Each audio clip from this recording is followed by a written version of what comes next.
Hello and welcome back to my channel. So today we are taking an inanimate object. I have my extra Kia key. It's my car that I was rummaging through my junk drawer in my kitchen, and I'm like, you know what am I going to draw and turn into a creature? And I thought, this looks pretty interesting. So I'm going to have this sit right over here. So those of you that are watching this right now, look around your desk, look at anything that's not moving at all, and if it has an interesting shape, or if it's quite boring, it could be a marble. No, don't do a marble. Do something that's more interesting, and then set it right now next to your paper, and let's turn it into a critter. So I'm going to explain what materials I'm using. This is Target printer paper, and this is a standard Bic Ultra Round Stick Grip. This is my favorite of the Bic pens. So just make sure it's ballpoint. It's not that liquid ink that tends to leak more. All right, here we go. How would I start this? So I'm going to have it propped up right over here because it looks like it needs to be propped up.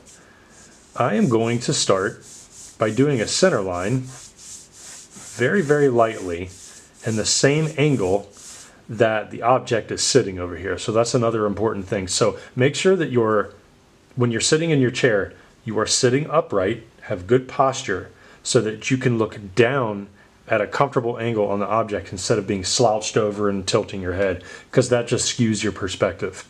So once we have this nice line in the direction that I want it to sit in, the next thing to do is to establish the vertical lines first. And this is something that I did back in my industrial design days and even my schooling when I would draw products on the paper. Now, if your paper shifts, which it's inevitable, I mean, I have a wooden desk too, so it's going to slide, but just try to position your sketchbook or your paper so that the paper itself is sitting horizontally with your line of sight. If you're looking straight down at your desk, but your paper is tilted and your head is still looking straight, then it's probably going to skew a little bit of your perspective. So you always want to turn or try to turn in the direction of your paper so that it's always sitting horizontal to your line of sight. Okay, so the next thing, yeah, I'm doing some verticals, very light, and it looks like there's only 2 for now. There could be 3 because the front of the neck here. See, I already said neck. I'm already getting this idea of either an insect with a long neck or a small rodent. I don't know what it's going to be. Okay, and then the next thing I want to do is try to establish the basic silhouette of it. So the body itself, let's see, there's 1, 2, oops. See, there's 1, 2, 3, 4, 5, 6. It's like a hexagon. Okay, or it's hexagonal in shape, but also rectangular too. I'm going to stretch that out, and it looks like it's thicker in the front and it tapers to the back. So see how light these construction lines are. So if you're drawing along with me but you have a different object, just try to break the object down into very basic shapes. Don't jump into details. Don't be like, oh, I want a claw to come out of there and a wing to come out of there. Even if you have some crazy idea in your head and you know exactly what you want it to look like, chances are what you want it to look like and what it needs to look like after you draw it are 2 completely different things.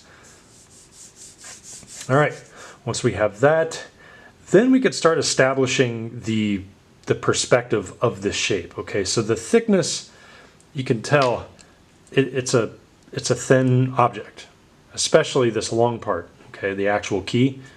So the controls and the box that it sits in, it's pretty narrow.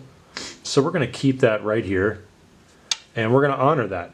All right, so we're going to look at the perspective lines going into the distance. I'm going to try to mimic that as best I can. This is why it's important to sketch each plane separately and make sure that your perspective, like the lines themselves, are going parallel with what's happening with the object. Okay.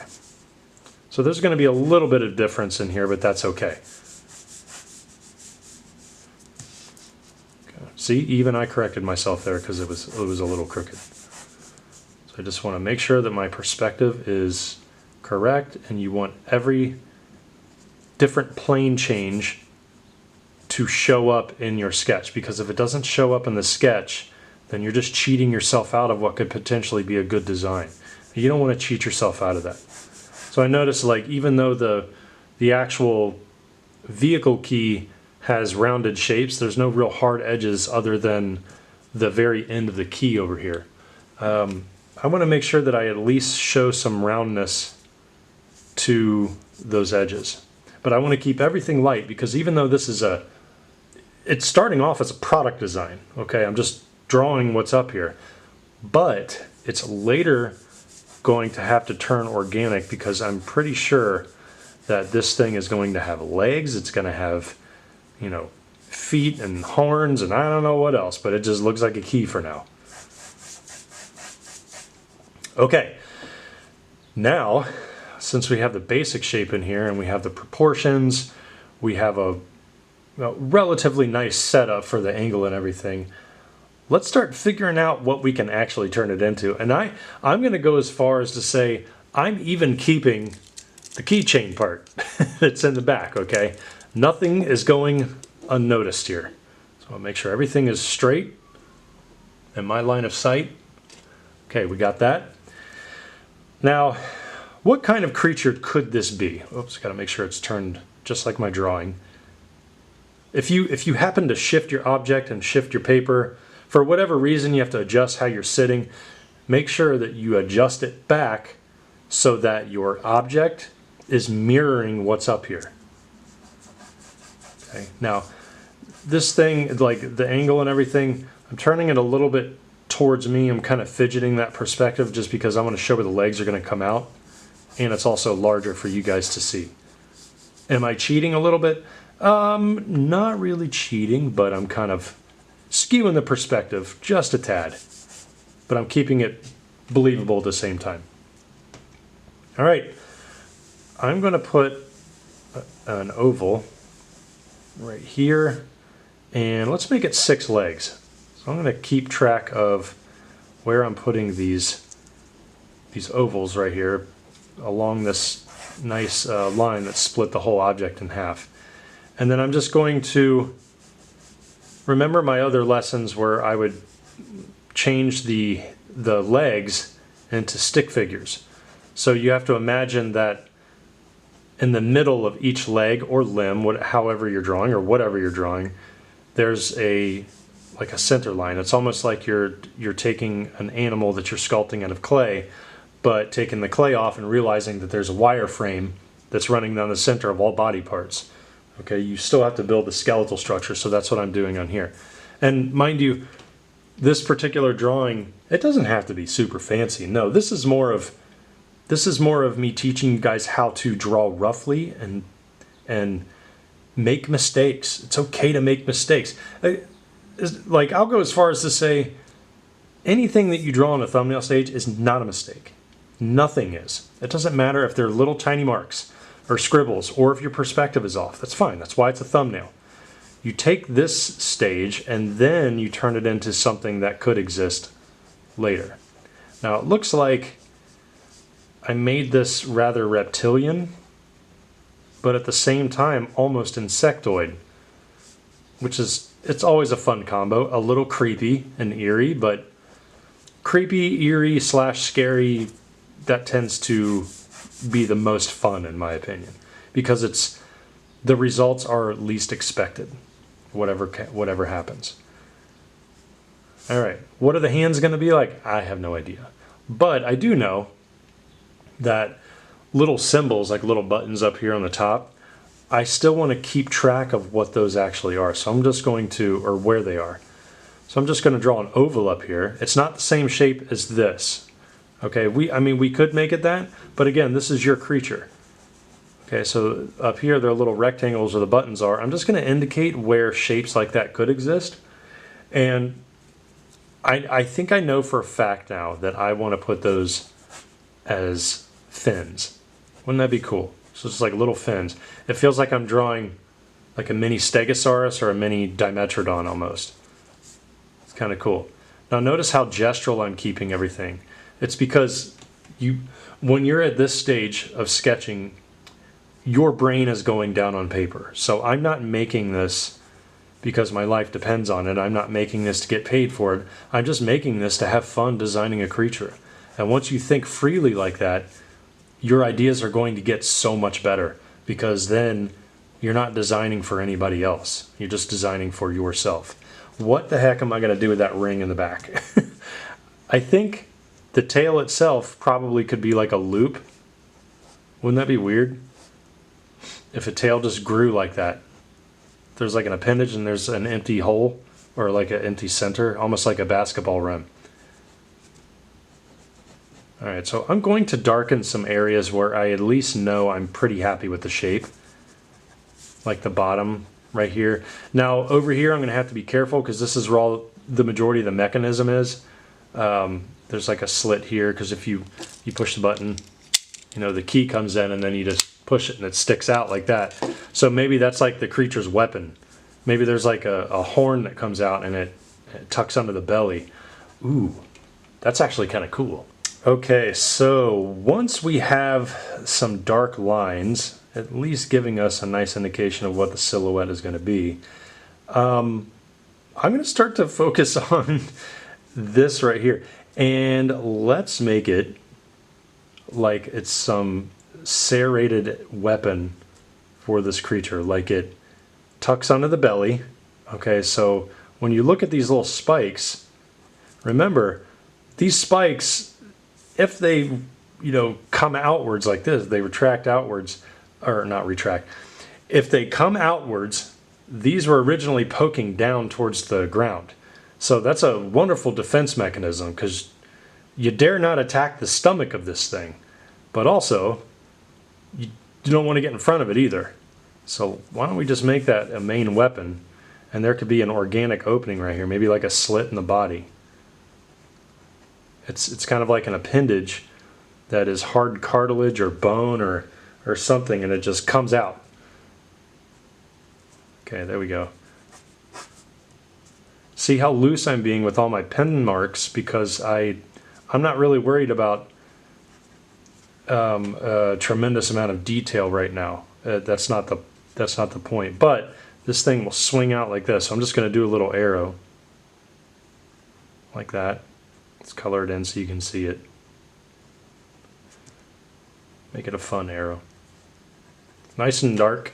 Okay, so once we have that, you know, obviously you can't push a button on the creature, but it's there for a defense, to be a defense mechanism. So the feet, I'm just going to have some fun with the feet. I'm going to do 2 claws here, 2 claws here. Okay, and then on the other side of the foot, where we can't see, this is the ankle technically, maybe there's like an extra claw that's really large. Almost like an incredibly long dew claw, or something that's similar to what's on a velociraptor or Deinonychus. You know, one of those awesome raptors. Alright, so there's that. I'm pretty happy with that, but I have to make sure that the rest of the feet look like that. Okay, so and I don't want to get caught up in other areas of the creature until I satisfy that need, okay? And once I get the design in for these toes, you know, like where the joints would be, I'm just make them a little darker, and then it's all about line weight and line quality when you're drawing with a pen. And there's even some other cooler techniques that I can show you where you can take a pencil after you draw in pen, and you can shade over top of the pen and give it like this really neat juxtaposition almost of pen and ink together. Or I'm sorry, pen and ink together. Ink and graphite. Can't think today. Notice how I don't edit out any of my bloopers. Some of the bloopers I might have to, but I usually just try to keep it as authentic as I can. I'm definitely not speaking in an AI voice. I notice a lot of channels doing that lately. Okay, so once we have that, I'm just going to draw foot number 2, making sure that each individual toe looks like the creature is applying weight to it. So if you're drawing right now and you're making up this creature and your creature looks stiff by the way it's standing, you have to look at how the leg or the hand is bending, or legs or hands, and think to yourself, what would it look like if a 300-pound animal were using those legs and pushing down on the ground? How would the padding of the toes and fingers spread? How would the fingers bend as it's pushing down? I think a lot of times you'll see creature design where the legs are doing nothing at all. They're stiff. It's almost like they're made out of plastic or metal. So you have to give the illusion that there's a lot of weight. So obviously this thing is a pretty big creature, probably like the size of a human. And I want to make sure that all the weight is being pushed down. I mean, look at ants. Ants are super light, but an ant is super heavy compared to a gnat. Okay, so it's just different. It's how gravity plays on it. All right, so I'm not going to get too defined with these arms, mainly because that's not really the focal point, but I do want to make it believable. So the part of the hands right here will probably, or I'm sorry, the part of the shoulder probably have to protrude outwards just a little bit to give you an indication that there's deltoid muscle. So I'm just going to use large rounded shapes. They're not going to be perfect ovals or circles or whatever, but I am going to indicate that there is some muscle there. There's not much room for a latissimus muscle, I'll tell you that. Not in between 2 or 3 arms, but this thing is functional, okay, because it has to have some space in between in order for the deltoid muscles to actually exist in a joint. I would actually love to draw the skeletal system of this. So really the hands are facing outwards, so you can see like this direction is going this way. The back is pretty much horizontal now, but this one is more towards us. Okay, so you can definitely see it on crocodiles, you can see it on Komodo dragons, where the feet are pointing outwards a lot of the times if they're resting. If they're running, their body, I just love the way a Komodo dragon looks when it's running. I don't want it to run after me because those things are incredibly fast. I think Komodo dragons can run up to 20 miles per hour, and that is terrifying. Even the smaller ones. The bigger ones, man, and the bigger ones, they'll eat anything. Like, that's the scary part about those. They are living, breathing dinosaurs. It's crazy. Okay, so you can start to see that I'm not keeping the hard edges and the flat surfaces of the keychain much anymore. You know what I just noticed as I'm sketching this sucker? It's got the button on here. So I think what I'm going to do is I'm going to put that button somewhere over here, but I don't know what to turn it into yet. So I'm just going to leave the area open for interpretation. I'm just going to put it right here. And I'm just going to leave it. I'm just indicating where I want it to exist. And then we'll do that. Okay. So I need to check the perspective again. I'm going to be sketching over everything. Remember, this is the thumbnail stage. This is the exploratory stage. And it doesn't matter if you're drawing over it or under it. You can't mess it up. All you can do is explore it. When you refine the sketch, then you make sure that you're not messing up your original idea. Okay? Because even in the refinement stage, which comes after this, in a completely separate drawing, you are redrawing it but making it look nicer, and it's still not finalized. It's not your final render. Okay, so once we have that, now these perspective lines going to a vanishing point over here in the distance, the arms on the other side, I have to make sure that they stay in perspective. And all directional changes, all joints should be duplicated first. Okay, so for example, the very end of the hand, like the claws, that's going to get a perspective line going to the distance. So is this one, which is why I drew that. And then the third one over here, which is why I drew that one. The next thing to do are the ankles. So do another perspective line. Make sure that you pay attention to your other ones that you drew. Because remember, This is 2-point perspective. Everything is going to that vanishing point in the upper left, and then these are going to the vanishing point in the upper right. So you have to make sure that you honor both of those. Okay, so this joint, and it looks like the majority of this sphere, which is the ankle on the other side, is going to be behind this serrated mechanism that pops up from the creature. That's fine. Here's where people make a mistake. You have to trust good perspective before you draw anything, because we as humans want to overcorrect things that we think should look like something versus what's actually happening in reality. You have to trust your drawing. Okay, if you did all that time and put in all that energy to make sure that the measurements are correct, but you're going to draw something up here because you're forcing us to look at the ankle, that's not going to be correct perspective. You have to trust the process. So that means that as much as I want to draw the hand on the other side, 90% of it is going to be covered by this blade. Okay, so that's just the way it's going to be. So I'm going to draw the hand coming down, and I might hint at some claws going over here. Okay, so you look at these claws over here, and in perspective, it looks like they're going to hit up here somewhere. See how I did that? See how I drew that perspective line going through the ankle. Okay, and it's rough too, because if I go back over it, it's still kind of thick. It's not a perfect line drawn by a ruler.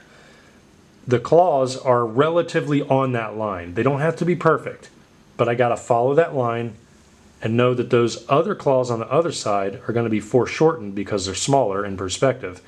And it looks like they're going to be poking almost behind the creature. So we're just going to see the top of the claw, not the point, followed by the knuckle, and then this outer one here. Look at that. Look at these sharp claws underneath that first perspective line. So I'm going to draw it out, and it looks like those. See, look how the serrated blade covers it. I'm not going to draw anything else. Look at the elbow. I'm going to come up. The elbow's right there. I'm going to draw that little circle for the elbow, but I noticed that this arm is going inward toward the body. So that means that I have to go. See how I drew that light? And that would have been a mistake if I'd have drawn the arm up there. So now I have to make sure that that arm is going all the way up. And guess what happens?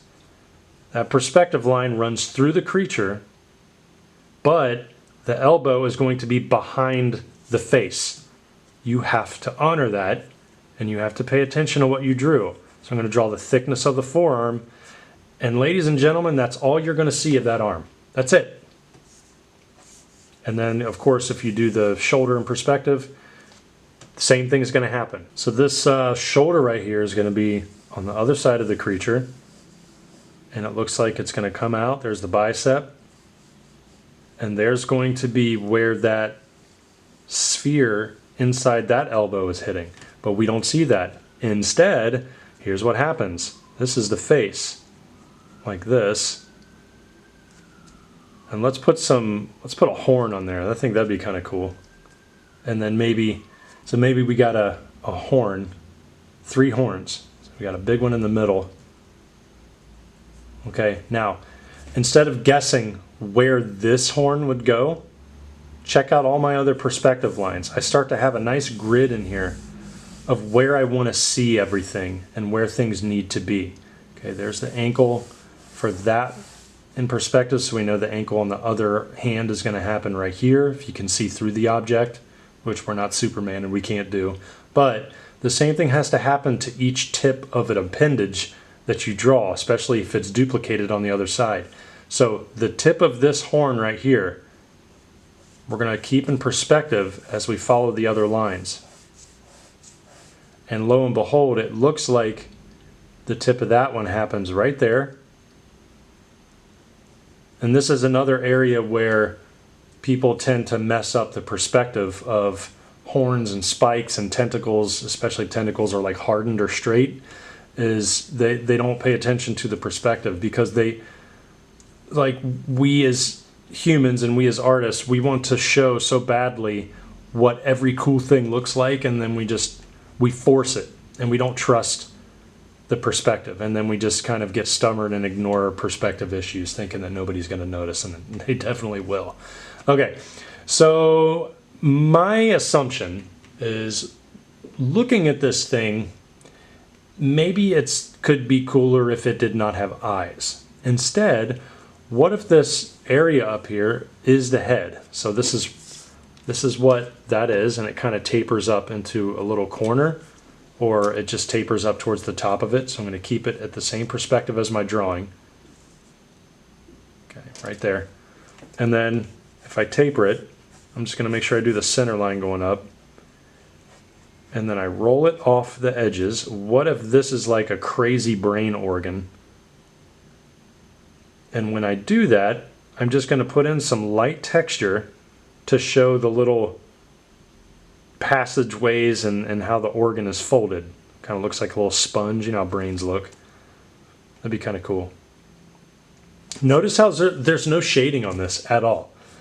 It's not a good idea to shade any of your designs until you know without a shadow of a doubt that the shapes and the forms that you had put on the paper are never going to change. Okay, you are adamant that they are staying the same. That is when it's okay to shade. Sometimes I shade very early in the drawing when I am satisfied with the overall silhouette of a specific body part.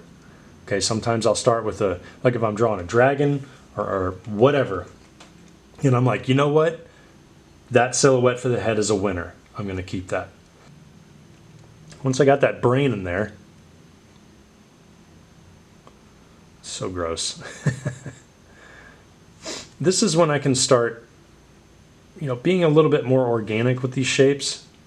Figuring out, okay, so maybe there's some like skin folds up here where the fins kind of grow out of the back.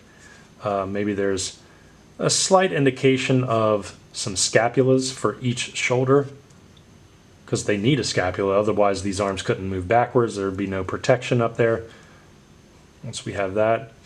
And then I'm thinking, this kind of looks like a big mouth.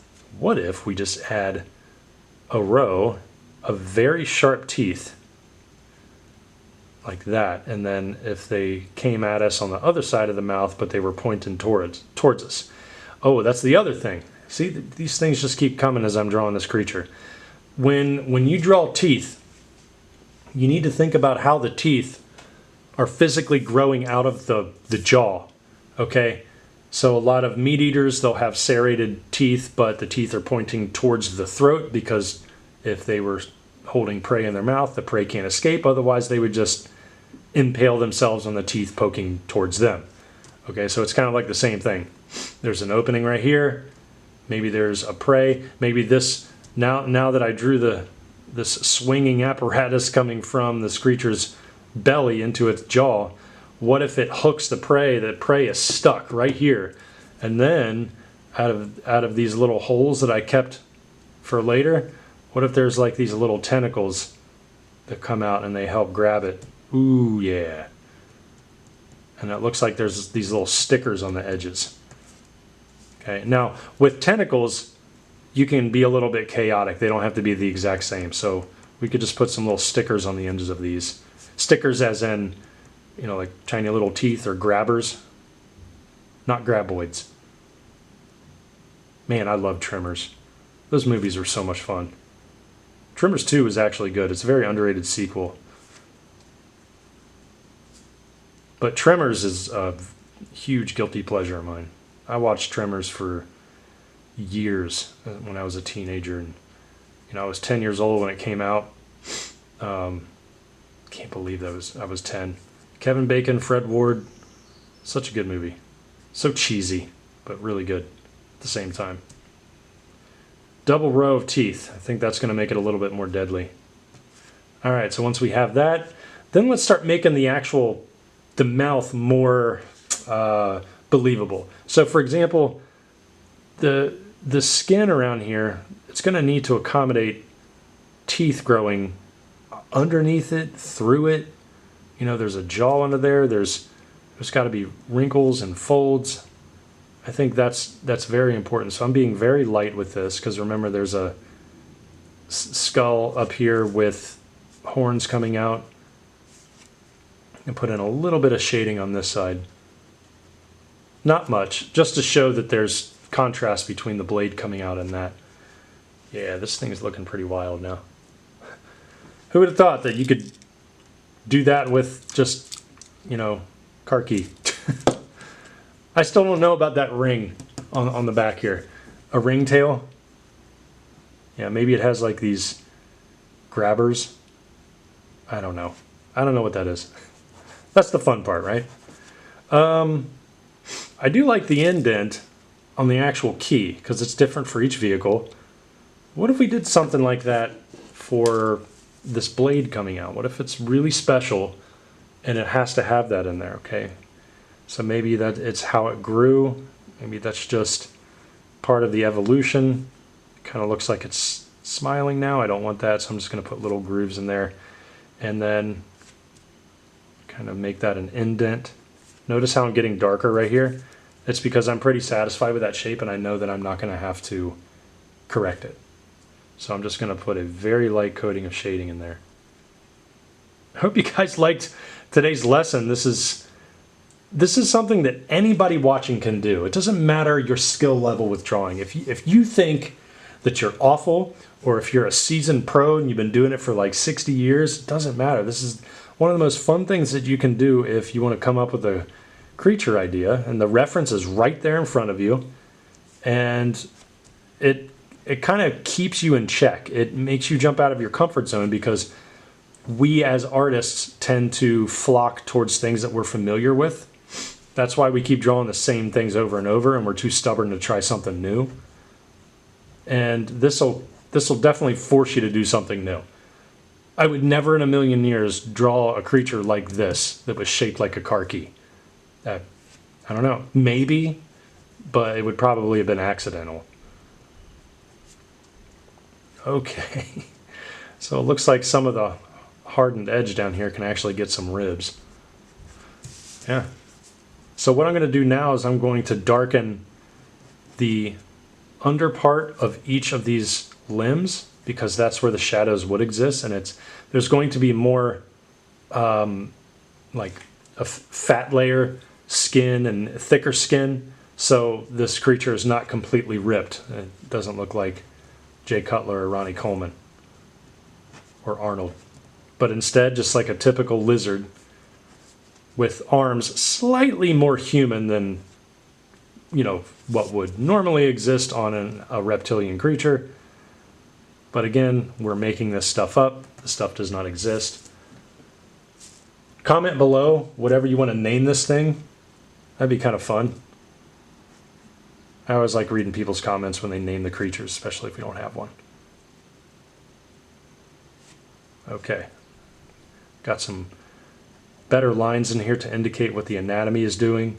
Okay, maybe the latissimus muscle happens in between the like the second and third leg back here. Maybe it goes back, and then maybe these fins grow out of what would be a very, very elongated trapezius muscle going all the way back. Okay, this thing doesn't have a tail. Maybe it does have a tail, I don't know. Now it looks like an invisible, now it looks like a see-through fish tank. This is so weird. Yeah, I would love to hear your name for this thing because, or names, not just names.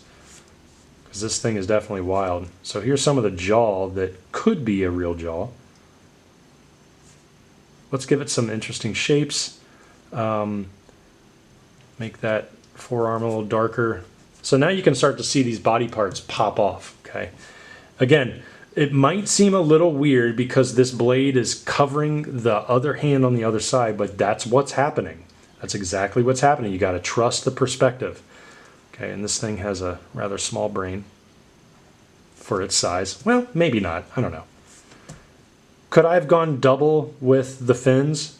I probably could have. As a matter of fact, why don't we do that? Why don't we just double them up? Just keep them parallel. Make it simple. Parallel those, and there we go. Yeah, this is a lot of fun. So if you had fun today, please check out our Creature Design Workshop Discord. There's a link in the description below. And also, if you want to catch the June's session for Creature Design Workshop, it's a workshop that I run off my Discord. You can sign up. The first session for June starts this coming Tuesday, June 4th, but I also do it every month. I take all skill levels. It doesn't matter. You don't have to be a super good artist, or you could be just starting out this week. It doesn't matter. And I run you through the process of what I have to do for designing creatures and characters for games and film. But I keep it very simple, and I try to, accommodate everybody's design, make sure that everybody starts on an even slate. The link is in the description below. There are about 5 seats left. I cap it usually at about 8 or 9 people. Don't want it too overcrowded, but sometimes there's an exception depending on the demand for it. But yeah, the Discord is a lot of fun. It's totally free to join. You can peruse the Discord, find inspiration, post your own inspiration. You can post your personal work. What are you working on this month? Give us your goals. Give us pics of your studio. Those are always fun to see. Everybody's always posting pics of their new studio setups, new cameras, lighting. Seen a lot of awesome stuff. And I want to thank you guys again for joining this, because if you all like this, comment below and let me know, and I will do more of these. I was looking for a stapler earlier because I thought that would have been awesome, but I just happened to open the junk drawer and found that. So I know there's a lot of crazy objects out there, a lot of household objects, even a screwdriver that would make for awesome creatures. Thanks again for tuning in. I'll see y'all next time.